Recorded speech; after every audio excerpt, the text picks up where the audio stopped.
building a life with action, zen, and energy. I hope you're not going deaf from the wind. It is gorgeous, gorgeous, gorgeous outside.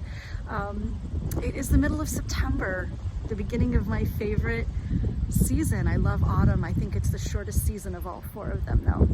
Definitely need more of this kind of weather though. Just crisp and cool, blue sky. It's absolutely gorgeous. So I am sitting at a local park.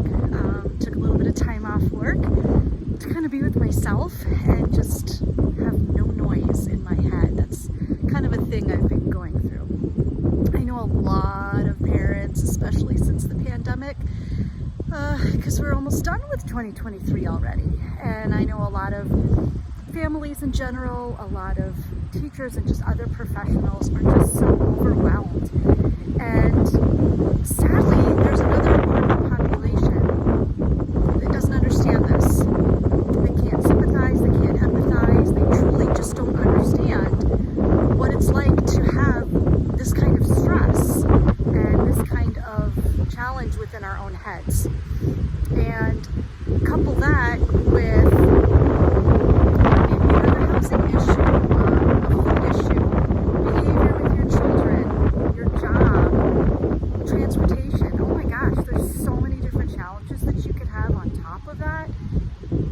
Just trying to make it through the day sometimes is really hard for people. And I think to me the worst part is when you feel like you kind of had it all and you were doing really great before the pandemic, and then just something shifted in your brain. I didn't ever feel that the pandemic was changing me or I was dealing with things because of the pandemic, but come to find out, I am dealing with things. And again, I was dealing with things before the pandemic, during, and now I'm dealing with them after, just like millions of other people.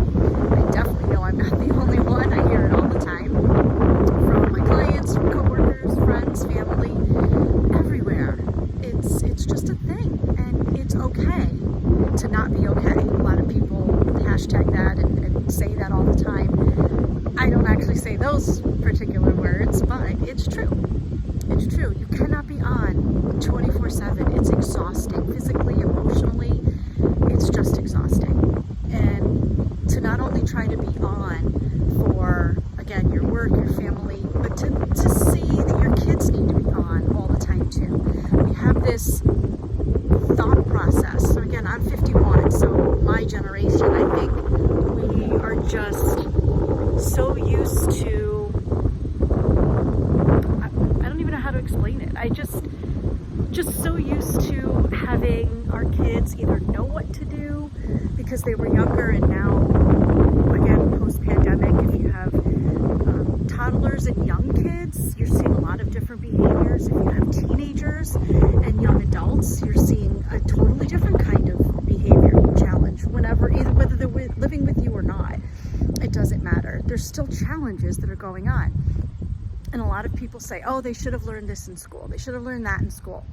And then a lot of teachers and school staff are saying, well, they're supposed to be learning this and that at home. Well, as I've said before in many of my videos, sometimes families have no clue that they're supposed to be teaching their children certain things at any age. And this could be from learning patience and, standing in line and waiting your turn, which is crazy hard for kids to do who are below the preteen age. And even when they're teenagers, it's still really hard to do.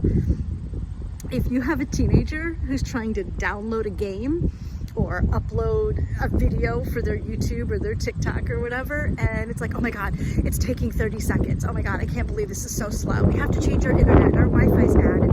Oh my gosh, 30 seconds? Seriously? Calm down. Just calm down. But that generation has no clue heading to that because they grew up with the technology where everything is instant. You ask Google a question, you get an answer.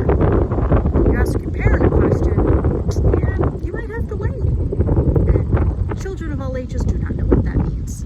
And again, all ages, early 20s on down to babies. And again, it's so hard for you as a parent to be on all the time, to be taking care of all of these different age children. And that includes grandchildren, aunts, or nieces, nephews, whoever you're taking care of, if you're taking care of, or even if it's just your work, if you don't have your own children and you're just working with kids, or again, have nieces or nephews.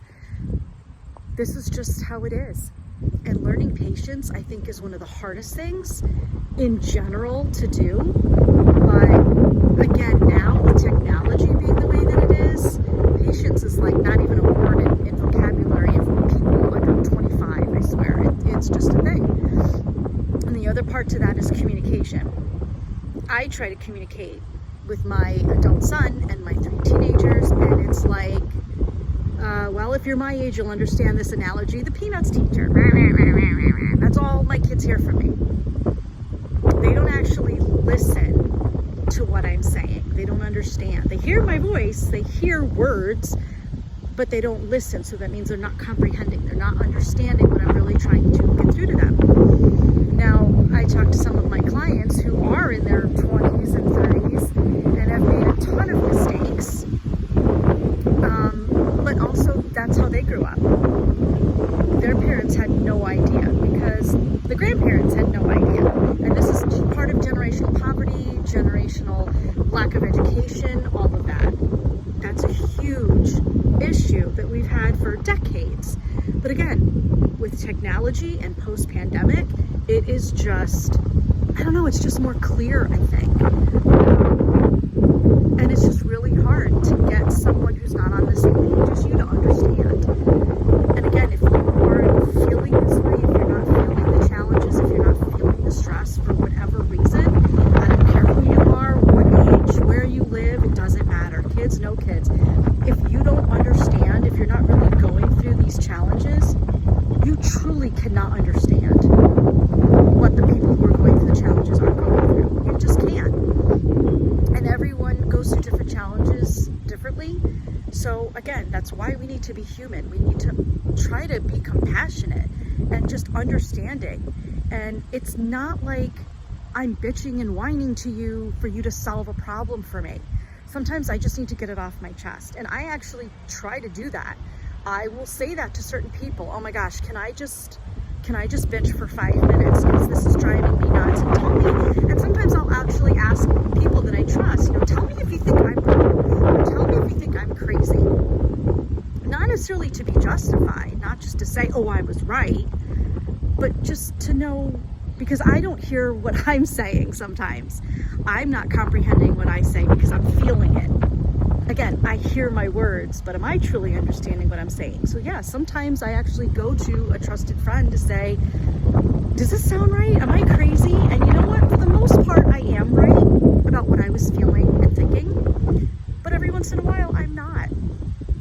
And sometimes I like those because it's like, oh, okay, then I do need to look at it from their perspective. I do need to listen to what they're saying and, understand and really try to put myself in their shoes, which can be really, really difficult for a lot of people, because some people are just like, the old phrase, suck it up, or shit or get off the pot, or, just do it. Just do it. And that's just not a thing for a lot of people. And again, I'm finding people my age in their mid 40s up to 60 who are dealing with, most of the time, they're dealing with the teenagers and going off to college, and maybe your kid's getting, married, or they're just moving in with someone, having a baby, and oh my gosh, now your life is changing. And it's just really, really difficult with this communication. And again, technology is telling everyone, that everything has to be done now. There's no such thing as wait a minute anymore. And oh my gosh, if I even say wait a second in my house, okay, mom, a second's up. Really? I expect that from a 9-year-old, not teenagers. Literally, it just means to hang on. We shouldn't say, give me a sec, 1 sec, 2 seconds. And it's hard for us as adults, as parents, to be like, seriously? You really thought 1 second was going to make a difference? Whatever it is. And contrary to popular belief, I am actually not on my phone nearly as much as people think. And a lot of times when I am on my phone, motorcycle, when I am on my phone, I'm checking my calendar for appointments, or I'm actually checking my email because I'm waiting for specific information to come in. It's not just Facebook and YouTube and Instagram. I'm actually, if you look at my analytics, I've said this before too, if you look at my analytics, the most that I'm on my phone is to watch my soap on the Peacock app. I'm not kidding. 42 minutes a day, I watch my soap on my phone in the morning while I'm getting ready for work. We watch that day's episode of Days of Our Lives. Other than that, my Facebook, my Instagram, and my email and my calendar, again, are the only three things that I really use. And it's very, very short. So when anyone sees me on my phone and they're like, oh my God, you're on your phone again. Oh my God. Yeah, flaring the nostrils. That pisses me off. It's like, excuse me, I just got on my phone. You haven't been with me the last hour, 2 hours, whatever it is. But again, everybody needs an answer right now. Oh wait, you're supposed to take me here. Oh wait, what's for dinner? Oh my gosh, give me a sec. Everyone tells me I have so many things on my brain, and then I look at them and say, okay, what can I cut out? No one has an answer for me, because pretty much everything I do is really important. Me making a video right now is important for my mental health. I'm sitting out in this gorgeous weather and I'm chilling out. That's good for me. I don't know the last time I did this. It's been months and months and months. And that's really hard for me to communicate to some people. I just need 20 minutes alone, quiet, sunshine, chilling. I don't need everyone coming at me all at once. It's exhausting. And again, that's something I had to change, because during the pandemic, we were all home and everybody was right there all the time. So I could answer a question for you very quickly, but yeah, that's over.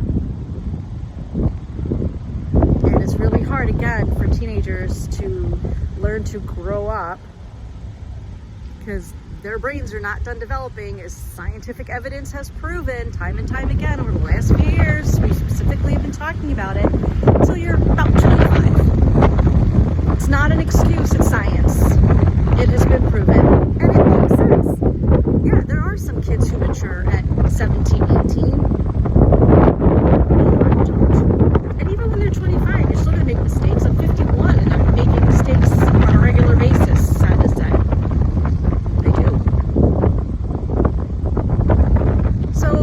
To wrap it all up, we talked about a couple different things. Number one, really understand communication as not just talking, but listening and understanding, not just hearing noise and words and voices coming out of someone's mouth. Really listen to what they're saying and understand. Be respectful of that. And also be respectful of people's time. I don't care what your relation is to that person. You need to be respectful of their time, just as they need to be respectful of yours. Patience. Wait a minute. Take a deep breath. I always said to my kids, if you're not bleeding or on fire, it can wait. So, nothing is on fire. Nobody's bleeding that I'm aware of. So life can wait. I'm going to sit here and enjoy the sunshine for a little longer. And with that, I wish you health, wealth, happiness, and freedom.